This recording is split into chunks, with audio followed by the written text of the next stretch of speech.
Пензионерите повторно кренаа глас, бараа државата да воведе пензионерска картичка за попусти во маркетите, поевтини лекови за достоинствен живот. Со оваа иницијатива пензионерите апелираат до институциите да разгледаат можноста за воведување на систем за поддршка кој ќе им овозможи не само попусти, туку и чувство на грижа и почит. Смета дека пензионерската картичка би бил прв чекор кон подобрување на квалитетот на нивниот живот.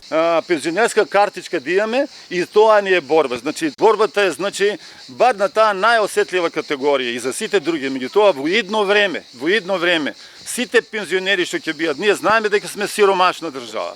Меѓутоа да има достоинствено бар корка леб да може да јадат и оние што се најсиромашни да се. И да се избореме во идно време како пензионери да имаме бенефити како што има една соседна Србија и многу други што се можеби малку пред нас. Да имаме како пензионери утре привилегии да можеме лековите да си ги купиме бар малку по-полно, да можеме во маркет лебот да го купиме со 5-10% пониска цена. Сите овие бенефити пензионерите велат дека сакаат да ги постигнат на легален начин. Како што велат не сакаат да им се лепат етикети дека работат незаконски. Легално сакаме да ги постигнеме сите работи, а не да ни лепат етикети дека сме незаконски. Доказ за тоа дека ние не сме диво здружение. Доказ е дека овие се документи овде легални, кои што се оверени кај Африм Гаши во собрание.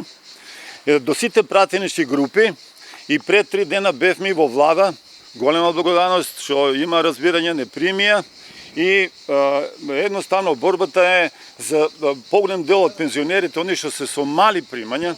Значи, може јас ќе имам голема пензија, меѓутоа неблагодарно да бидеме себични во Македонија да бидат и оние луѓе пензионери кои што утре нема да имат леп да јадат. Инаку пензионерите дополнително истакнаа дека за својата правда ќе се борат до крај, како што беше и досега. Во изминатиот период со масовен протест тие постигнаа својата цел за линеарно зголемување на пензиите од септември.